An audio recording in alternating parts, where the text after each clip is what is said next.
Greetings gamers, Tim here again today, and I have missed 2 RPG Day challenges, so to speak. I missed yesterday because it was just a long, wrangling day, and it's now time to do today's. So in order to catch up, I'm going to do today's, yesterday's, and tomorrow's. So I will have 3 days all covered, and we'll be good until Thursday, which should take care of us for a little bit. Anyway, for yesterday, which was the 25th, it's supposed to be favorite RPG no one else wants to play.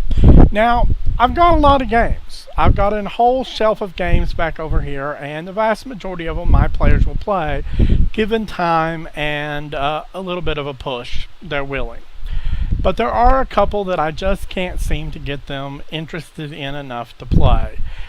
Most notably is this one, which is Qin, Qin, a game of basically set during China's warring states, and it is a wushu game, basically set around martial arts and peasant heroes and heroes rising to the fore from unexpected sources. And it's a really good game. It's well written, it's fantastic, it's beautiful, but fundamentally my players for the most part aren't into wuxia, into Chinese martial arts.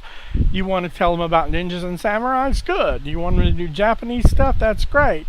But China, not as interesting to them, and that's really a shame, because to me it's got a deeper, more interesting and flexible ability to put different types of characters together and tell interesting, epic stories around those characters. So that's it for Qin, really. It's a fantastic book. It's wonderful. I think it was originally printed in Spain, created in Spain, which a lot of good games have been coming out of Spain lately, and this is one of them, if that's where it's from. It's either French or Spanish, I'm not sure. But still, very good games coming out from that region of Europe in general. Both France and Spain have produced some fantastic RPGs, which just shows you the English world is not the only one that produces some fantastic items, which is often a common misconception when it comes to gaming. Yes, the biggest role-playing games do tend to be things like Dungeons and Dragons, which is uniquely American, but you know, there are fantastic things all over the world. After that, we're going to discuss day 26, which is today, which is coolest character sheet. And you know what? To tell you the truth, my favorite character sheets are almost always simple, easy to read. But there have been a few very robust, beautiful character sheets that have been done out there. And I can't think of a single one, honestly. You know, too many games make complicated character sheets. A few make ones that are very, very functional, but at the cost of being very, very readable or easy to understand. So I'm going to toot my own horn and say I have an upcoming game with a beautiful character sheet. Sort of. It's a functional character sheet that really plays up the themes of the game, and beauty is not one of the themes of the game. It's a horror space opera game, and I produced it for a game called Empire of Night, or EON for short.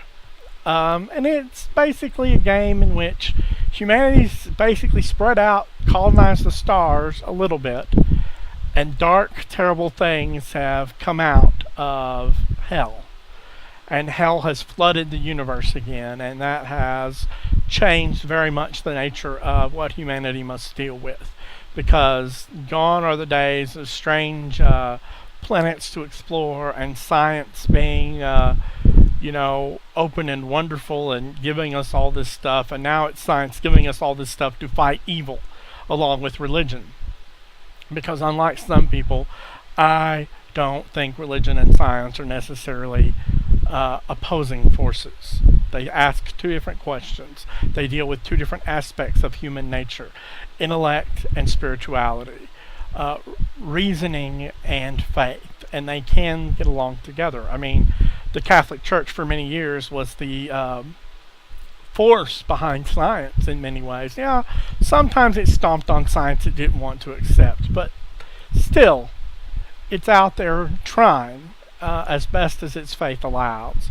And, it's not 100% effective, but neither is science. And that's the whole nature of science, is to be constantly questioning both the world and itself to find better answers. And my game, it has these character sheets that have blood streaks on them and a handprint and little bitty sayings. If you squint just right, you can read them.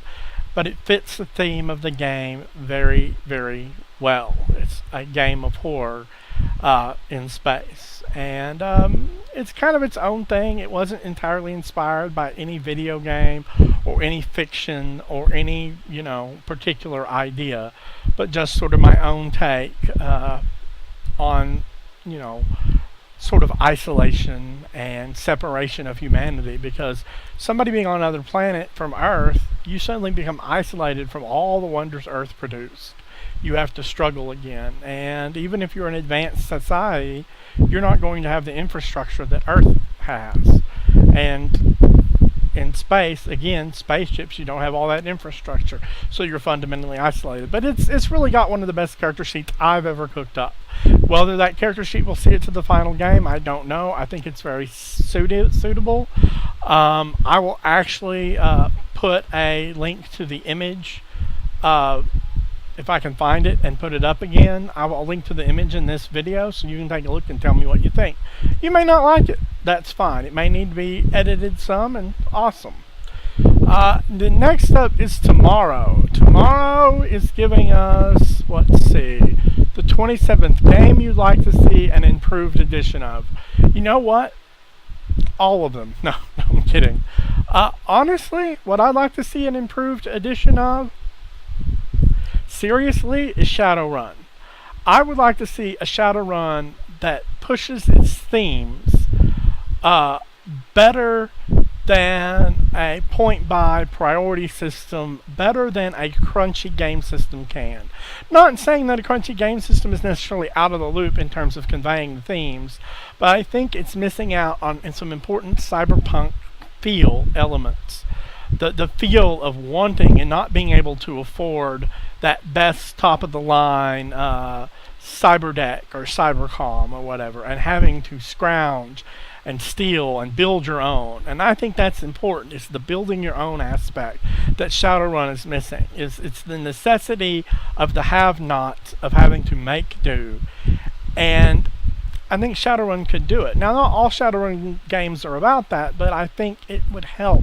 It would make the game interesting to focus on the themes of the haves, the big corporate dollar, billions of dollars to throw at, coffee for the week or the day.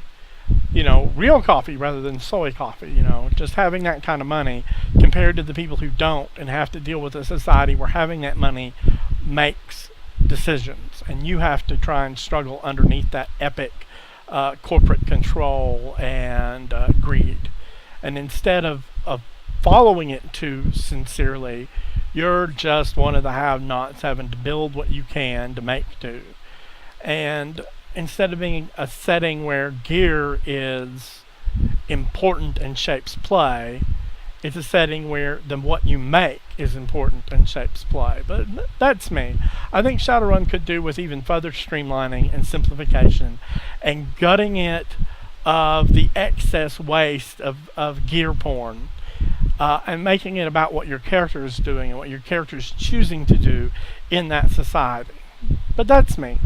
Anyway, this is a fairly long video, so I'm going to cut it short here, for RPG a day, and let you take a look, let me know what you think. Anyway, take care, peace and good gaming. I'm out.